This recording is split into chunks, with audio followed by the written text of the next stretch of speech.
ವಿಜಯ ನ್ಯೂಸ್ಗೆ ಸ್ವಾಗತ.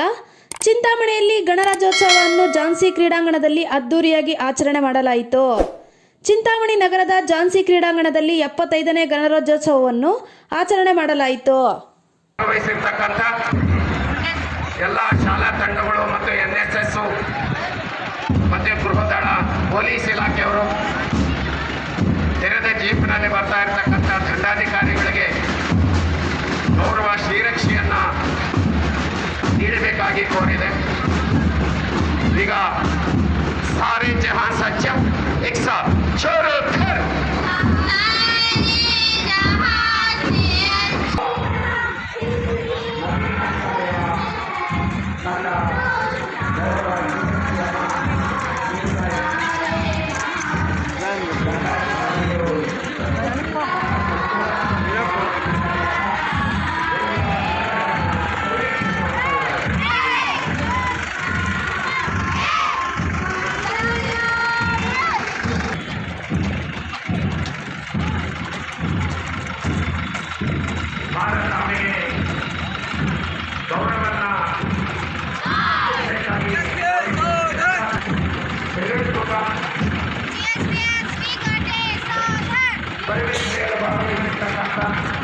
ನಮ್ಮ ತಾಲೂಕಿನ ಅಧಿಕಾರಿಗಳಿಗೆ ಮಾನವೀಯ ನೀತಿಯನ್ನು ಗಗನದ ಎತ್ತರಕ್ಕೆ ಹಾರಿಸಿ ಬೆಳೆದಿನ ಅಭಿಷೇಕಗಳನ್ನು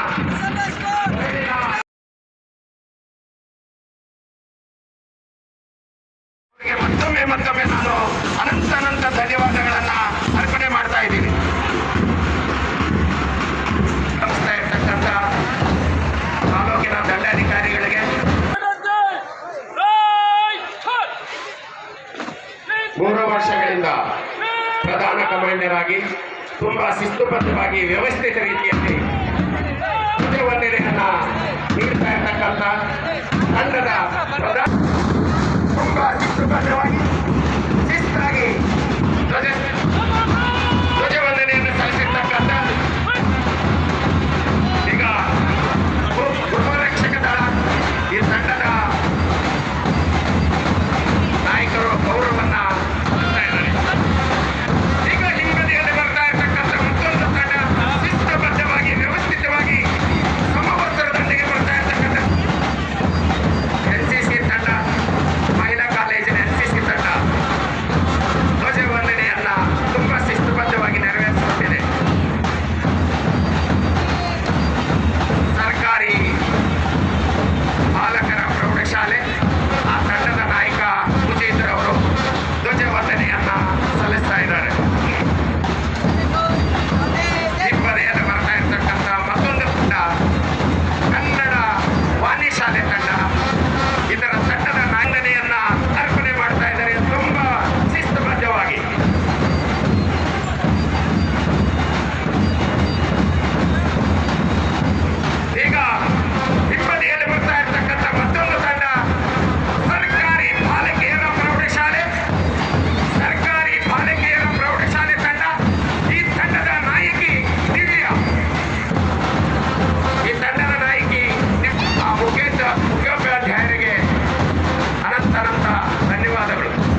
ನಗರಸಭಾ ಸದಸ್ಯರೇ, ಎಲ್ಲ ಸಂಘ ಸಂಸ್ಥೆಗಳ ಪದಾಧಿಕಾರಿಗಳೇ ಹಾಗೂ ಅಧಿಕಾರಿ ನೌಕರ ವರ್ಗದ ಸ್ನೇಹಿತರೇ ಮತ್ತು ವಿದ್ಯಾರ್ಥಿನಿಯರೇ, ಎಲ್ಲ ಚಿಂತಾಮಣಿ ತಾಲೂಕಿನ ಸಾರ್ವಜನಿಕರೇ ಹಾಗೂ ಪಾತ್ರಿಕೆಯ ಮಿತ್ರರೇ, ಈ ದಿನ ನಾವು ಭಾರತದ ಸಂವಿಧಾನದ ಜಾರಿಗೆ ಬಂದು ಭಾರತವು ಗಣರಾಜ್ಯವಾದ ಬಳಿಕ ಗಣರಾಜ್ಯೋತ್ಸವವನ್ನು ಆಚರಿಸುತ್ತಿದ್ದೇವೆ. ಗಣರಾಜ್ಯ ಎಂದರೆ ರಿಪಬ್ಲಿಕ್ ಸ್ಟೇಟಲ್ಲಿ ಪ್ರಜಾಪ್ರಭುತ್ವ ಅನ್ನೋದಿರುತ್ತೆ. ಆ ರಾಜ್ಯಾಧಿಕಾರವನ್ನು ಜನತೆಯೇ ಒಂದು ತೀರ್ಮಾನ ಕೈಗೊಂಡು ಚುನಾವಣೆ ಮುಖಾಂತರ ನಮ್ಮನ್ನು ಯಾರು ಆಳಬೇಕು ಯಾರು ಆಳಬಾರ್ದು ಅನ್ನೋದನ್ನು ಒಂದು ತೀರ್ಮಾನ ಮಾಡುವಂಥದ್ದನ್ನು ರಿಪಬ್ಲಿಕ್ ಸ್ಟೇಟ್ ಅಥವಾ ಗಣರಾಜ್ಯ ಅಂತ ಕರೀತಾರೆ. ಇದಕ್ಕೆ ವಿರುದ್ಧವಾದದ್ದು ರಾಜಪ್ರಭುತ್ವ ಅಂದರೆ ಮೊನಾರ್ಕ್ ಸ್ಟೇಟ್ ಅಥವಾ ಮೊನಾರ್ಕಿ ಅಂತ ಕರೀತಾರೆ. ಈ ಮೊನಾರ್ಕಿಯಲ್ಲಿ ಏನಾಗುತ್ತೆ, ಅಧಿಕಾರ ಅನ್ನೋದನ್ನು ಜನತೆ ಡಿಸೈಡ್ ಮಾಡೋದಿಲ್ಲ. ವಂಶ ಪಾರಂಪರ್ಯವಾಗಿ ಯಾರು ರಾಜ ಇರ್ತಾನೆ, ರಾಜನ ಮಗ ಆಗಿರ್ಬೋದು, ಮೊಮ್ಮಕ್ಕಳಾಗಿರ್ಬೋದು, ವಂಶ ಪಾರಂಪರ್ಯವಾಗಿ ಅಧಿಕಾರವು ಒಬ್ಬರಿಂದ ಇನ್ನೊಬ್ಬರಿಗೆ ಸರಿತಾ ಬರ್ತದೆ. ಇದರಲ್ಲಿ ಪಾರದರ್ಶಕತೆ ಅನ್ನೋದಿರೋದಿಲ್ಲ, ಯಾವ ಅರ್ಹತೆ ಅನ್ನೋದಿರೋದಿಲ್ಲ. ಇದು ಕೇವಲ ಇಂಥ ಒಂದು ಮನೆತನ ಅಥವಾ ಒಂದು ಸಂಸ್ಥಾನದಲ್ಲಿ ಬಂದಿದ್ದಾರೆ ಅನ್ನೋದ್ರಿಂದ ಒಂದೇ ಒಂದು ಕಾರಣದಿಂದ ಅಧಿಕಾರವು ಅವರಿಗೆ ಸಿಗ್ತಾ ಇರ್ತದೆ.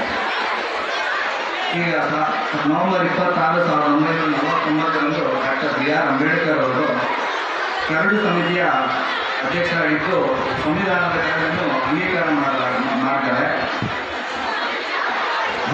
ನವೆಂಬರ್ 26, 1949ರಿಂದ ಅಂಗೀಕಾರ ಆದರೂ ಕೂಡ ಅನೇಕ ತಿದ್ದುಪಡಿಗಳಾಗಿ ಪರಿಷ್ಕರಣೆಗಾಗಿ ದಿನಾಂಕ ಜನವರಿ 26, 1950ರಂದು ಇದನ್ನು ಜಾರಿಗೆ ತರ್ತಾರೆ. ಜನವರಿ 26, 1950ರಂದೇ ಯಾಕೆ ಇದನ್ನು ಜಾರಿಗೆ ತರ್ತಾರೆ ಅಂದರೆ, ಜನವರಿ 26 ಅನ್ನೋದು ಈ ಪ್ರಾಮುಖ್ಯತೆ ಏನು ಅಂತ ಹೇಳಬೇಕಂದ್ರೆ, 1929 ಜನವರಿ 26 ಲಾಹೋರ್ನ ಭಾರತೀಯ ಕಾಂಗ್ರೆಸ್ ಅಧಿವೇಶನದಲ್ಲಿ ಸಂಪೂರ್ಣ ಸ್ವರಾಜ್ಯವು ಭಾರತದ ಅಥವಾ ಇಂಡಿಯನ್ ನ್ಯಾಷನಲ್ ಕಾಂಗ್ರೆಸ್ನ ಮುಖ್ಯ ಗುರಿ ಹಾಗೂ ಜನವರಿ 26ನ ಸಂಪೂರ್ಣ ಸ್ವರಾಜ್ಯ ದಿನ ಅಥವಾ ಕಂಪ್ಲೀಟ್ ಇಂಡಿಪೆಂಡೆನ್ಸ್ ಡೇ ಅಂತ ಒಂದು ಘೋಷಣೆ ಮಾಡಲಾಗ್ತದೆ. ಆ ಒಂದು ಪ್ರಾಮುಖ್ಯತೆಯಿಂದ ಜನವರಿ 26ರಂದೇ ನಾವು ನಮ್ಮ ಸಂವಿಧಾನವನ್ನು ಅಂಗೀಕಾರ ಮಾಡ್ತೀವಿ.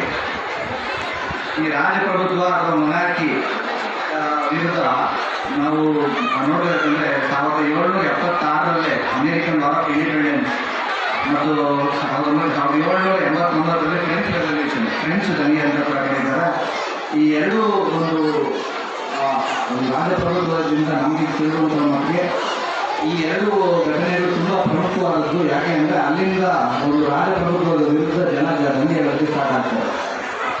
ಈ ದಂಗೆಗಳ ಉದ್ದೇಶ ಏನಾಗಿರ್ತದೆ ಅಂದರೆ, ರಾಜ್ಯಾಧಿಕಾರವು ಜನತೆಯ ಒಪ್ಪಿಗೆಯಿಂದ ರೂಪುಗೊಂಡು ಚಲಾಯಿಸಲ್ಪಡಬೇಕು ಹಾಗೂ ಅದು ಮಾನವೀಯ ಮೂಲಭೂತ ಹಕ್ಕುಗಳಿಗೆ ಅನುಗುಣವಾಗಿರಬೇಕು ಅಂತ ಒಂದು ಉದ್ದೇಶವನ್ನು ಇಟ್ಕೊಂಡಿರ್ತಾರೆ. ಒಂದು ಸಮೂಹದಿಂದ ಪ್ರತ್ಯಕ್ಷವಾಗಿ ಅಥವಾ ಪರೋಕ್ಷವಾಗಿ ಅಧಿಕಾರ ಪಡೆದು ನಿಗದಿತ ಅವಧಿಯವರೆಗೆ ಪಾಲನೆ ಮಾಡುವುದು ಹಾಗೂ ಚುನಾಯಿತರಿಂದ ಒಂದು ಅಧಿಕಾರ ನಡೆಸುವಂಥದ್ದು ಈ ಒಂದು ದಂಗೆಗಳ ಉದ್ದೇಶ ಆಗಿರ್ತದೆ. ಮತ್ತು ನಮ್ಮ ಸಂವಿಧಾನದಲ್ಲಿರುವಂತಹ ಮೂಲಭೂತ ಹಕ್ಕುಗಳನ್ನ ಕೂಡ ನೀವು ಗಮನಿಸಿದ್ರೆ, ಇದರ ಮೂಲ ಇರುವಂಥದ್ದು ಬಿಲ್ ಆಫ್ ರೈಟ್ಸ್ ಅಂತ. ಅಂದರೆ ಬ್ರಿಟಿಷರ ಆಗಿನ ಬ್ರಿಟಿಷ್ ಸಂಸ್ಥಾನದಲ್ಲಿ ಬಿಲ್ ಆಫ್ ರೈಟ್ಸ್ ಅಥವಾ ಚಾರ್ಟರ್ ಆಫ್ ರೈಟ್ಸ್ ಅಂತ 1689ರಲ್ಲೇ ಒಂದು ಅಂಗೀಕಾರ ಆಗುತ್ತೆ. ಅಲ್ಲಿ ಏನಂತ ಹೇಳ್ತಾರೆ ಅಂದರೆ, ಪ್ರತಿಯೊಬ್ಬ ಮನುಷ್ಯನಿಗೂ ಮೂಲತಃ ಒಂದು ಹಕ್ಕುಗಳನ್ನ ಇರಲೇಬೇಕು. ರಾಜನಿಗಿರುವಂಥ ಹಕ್ಕುಗಳೆಲ್ಲ ಒಬ್ಬ ಮನುಷ್ಯನಾಗಿ ಹುಟ್ಟಿದ ತಕ್ಷಣವೇ ಒಬ್ಬ ಮನುಷ್ಯನಿಗೆ ಇರಲೇಬೇಕಾದಂಥ ಹಕ್ಕುಗಳು ಅಂತ ಹೇಳ್ಬಿಟ್ಟು ಆ ಬಿಲ್ಲಲ್ಲಿ ಹೇಳ್ತಾರೆ. ಅದರಿಂದನೇ ನಾವು ಎರವನ್ನ ಪಡ್ಕೊಂಡು ನಮ್ಮ ಮೂಲಭೂತ ಹಕ್ಕುಗಳನ್ನ ಕೂಡ ಇಲ್ಲಿ ರೂಪಿಸ್ಕೊಂಡಿದ್ದೇವೆ. ಈಗ ನಾನು ಕೊನೆಯದಾಗಿ ಹೇಳಬೇಕಂದ್ರೆ ಮುಂಚೆ ನಮ್ಮ ಮಾನ್ಯ ಸಚಿವರು, ಉಸ್ತುವಾರಿ ಸಚಿವರು ಹಾಗೂ ನಮ್ಮ ತಾಲೂಕಿನ ಶಾಸಕರು ಆದಂತಹ ಮಾನ್ಯ MC ಸುಧಾಕರ್ ಸರ್ ಅವರು ಚಿಂತಾಮಣಿಯನ್ನು ಪ್ಲಾಸ್ಟಿಕ್ ಮುಕ್ತ ತಾಲೂಕು ಅಂತ ಘೋಷಣೆ ಮಾಡಿದ್ದಾರೆ. ಚಿಕ್ಕಬಳ್ಳಾಪುರ ಡಿಸ್ಟಿಕ್ನ ಕೂಡ ಪ್ಲಾಸ್ಟಿಕ್ ಮುಕ್ತ ಜಿಲ್ಲೆ ಅಂತ ಕೂಡ ಒಂದು ಘೋಷಣೆ ಮಾಡಿದ್ದಾರೆ. ಹಾಗಾಗಿ ಈ ಎಲ್ಲ ಮಕ್ಕಳು ಇದ್ದೀರಾ, ಪೋಷಕರು ಇದ್ದೀರಾ, ಸಾರ್ವಜನಿಕರು ಇದ್ದೀರಾ, ನಾನು ಪತ್ರಿಕೆಯ ಮಾಧ್ಯಮದ ಮುಖಾಂತರ ಈ ವಿದ್ಯಾರ್ಥಿಗಳು ತಿಳಿಸಬೇಕು ಅಂತ ಹೇಳ್ತಾ ಇದ್ದೀನಿ. ಪ್ಲಾಸ್ಟಿಕ್ಕನ್ನು ನಾವು ನಮಗೋಸ್ಕರ ಅಲ್ಲ, ಮುಂದಿನ ಪೀಳಿಗೆಗೋಸ್ಕರ ನಾವು ನಿಷೇಧ ಮಾಡಲೇಬೇಕು. ಈ ಪ್ಲಾಸ್ಟಿಕ್ ಮುಂದೆ ಇದು ಡಿಕಂಪೋಸಿಂಗ್ ರೇಟು ತುಂಬ ಡಿಟೇಲ್ಸ್ ತಗೊಳ್ಳುತ್ತೆ. ಹಂಗಾಗಿ ಇದರಿಂದ ನಮ್ಮ ಮಕ್ಕಳಿಗೆ ತೊಂದರೆ ಆಗಬಾರ್ದು, ಮುಂದಿನ ಪೀಳಿಗೆ ಚೆನ್ನಾಗಿರಬೇಕು ಅಂದರೆ ನಾವು ಪ್ಲಾಸ್ಟಿಕ್ ಮುಕ್ತ ಚಿಂತಾಮಣಿ ತಾಲೂಕು ಚಿಕ್ಕಬಳ್ಳಾಪುರ ಜಿಲ್ಲೆ ಮಾಡಲೇಬೇಕಾಗ್ತದೆ. ಇದ್ರ ಜೊತೆಗೆ ಇನ್ನೊಂದು ಅನೌನ್ಸ್ಮೆಂಟ್ ಇದೆ. ನಮ್ಮ ಸಮಾಜ ಕಲ್ಯಾಣ ಇಲಾಖೆಯ ವತಿಯಿಂದ ಇವತ್ತು ಅಂದರೆ ಜನವರಿ 26ನೇ ತಾರೀಕಿನಿಂದ ಸಂವಿಧಾನ ಜಾಗೃತಿ ಜಾಥಾ ಅಂತ ಚಿಕ್ಕಬಳ್ಳಾಪುರ ಜಿಲ್ಲೆಯಲ್ಲಿ ಉದ್ಘಾಟನೆ ಮಾಡಿದ್ದಾರೆ. ಈ ಜಾಥಾವು ಎಲ್ಲ ಪಂಚಾಯತಿಗಳಿಗೂ ಒಂದೊಂದು ಮುಖಾಂತರ ಪಾಸ್ ಆಗಿ ಜನರ ಕಡೆಯಿಂದ ಎಲ್ಲರೂ ಒಂದು ಸಂವಿಧಾನದ ಪ್ರಾಮುಖ್ಯತೆ ಬಗ್ಗೆ ಅರಿವು ಮೂಡಿಸುವಂಥ ಕೆಲಸ ಆಗ್ತದೆ. ಚಿಂತಾಮಣಿ ತಾಲೂಕು ಕೂಡ ಇದು ಬರ್ತದೆ. ಹಾಗಾಗಿ ಇದು ತಮ್ಮೆಲ್ಲರ ಗಮನಕ್ಕಿರಲಿ ಅಂತ ನಾನು ವಿಷಯ ತಿಳಿಸ್ತಾ ಇದ್ದೀನಿ. ಕೊನೆಯದಾಗಿ ನಮ್ಮ ಸಂವಿಧಾನದ ಪೀಠಿಗೆ ಅಂದರೆ ಪ್ರಿಯಂಬಲಲ್ಲಿ ಕೊನೆಯದಾಗಿ 2 ಸಾಲು ಇರ್ತದೆ. ಏನಿರ್ತದೆ ಇಂಗ್ಲೀಷಲ್ಲಿ ಏನು ಹೇಳ್ತಾರೆ ಅಂದರೆ we do here by adopt enact and give to ourselves this constitution ಅಂತ. ಕನ್ನಡದಲ್ಲಿ ಹೇಳೋದಂದರೆ ನಾವೇ ಈ ಸಂವಿಧಾನವನ್ನು ಅಳವಡಿಸಿಕೊಂಡು ಜಾರಿಗೊಳಿಸಿ ನಾವಾಗಿಯೇ ನಮಗೆ ವಿಧಿಸ್ಕೊಳ್ತಾ ಇದ್ದೀವಿ. ಇಲ್ಲಿನ ತಾತ್ಪರ್ಯ ಅರ್ಥ ಮಾಡ್ಕೋಬೇಕು. ನಾವು ಅಂದರೆ ಜನತೆ ಈ ಒಂದು ಸಂವಿಧಾನವನ್ನು ಜನತೆ ನಮಗೆ ನಾವೇ ವಿಧಿಸ್ಕೊಂಡು ನಮಗೆ ನಾವೇ ಜಾರಿ ತಂದುಕೊಂಡು ಇದನ್ನು ನಾವೇ ಅಳವಡಿಸ್ಕೊಡ್ತಾ ಇದ್ದೀವಿ. ಅಂದರೆ ಇಲ್ಲಿ ನಮ್ಮ ಸಂವಿಧಾನದ ಒಂದು ಬೇಸ್ಮೆಂಟ್ ಏನಿದೆ, ಒಂದು ಪುನಾದಿ ಏನಿದೆ, ಅದು ಬಂದುಬಿಟ್ಟು ನಮ್ಮ ಜನರೇ ಅನ್ನೋದನ್ನ, ಪ್ರಜಾಪ್ರಭುತ್ವ ಅನ್ನೋದನ್ನ ಈ ಸಾಲು ಹೇಳ್ತೇವೆ. ಈ ನನ್ನ ಅನಿಸಿಕೆಯನ್ನು ಇಟ್ಟು ತಮ್ಮೊಂದಿಗೆ ಹಂಚಿಕೊಳ್ಳಲು ಅವಕಾಶ ಮಾಡಿಕೊಟ್ಟ ತಮ್ಮೆಲ್ಲರಿಗೂ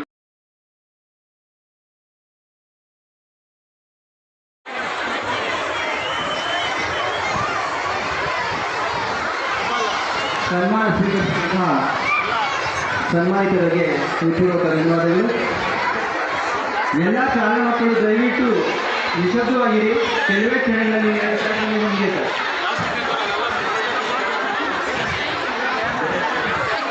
ಇದೀಗ ನಮ್ಮ ಅನನ್ಯ ಸೇವೆ ಸಲ್ಲಿಸಿ ಅದೇ ರೀತಿ ಖಾಸಗಿ ಶಾಲೆಯಲ್ಲಿ ಸಹ 7 ವರ್ಷ ಸೇವೆಯನ್ನು ಸಲ್ಲಿಸಿ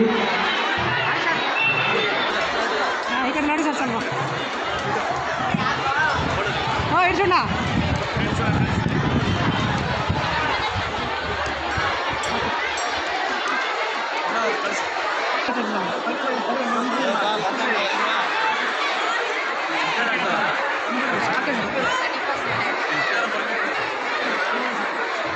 ಮಲ್ಲ ಸರ್ ಕಾರ್ಯಕ್ರಮ ಸ್ಟಾರ್ಟ್ ಮಾಡ್ತೀವಿ.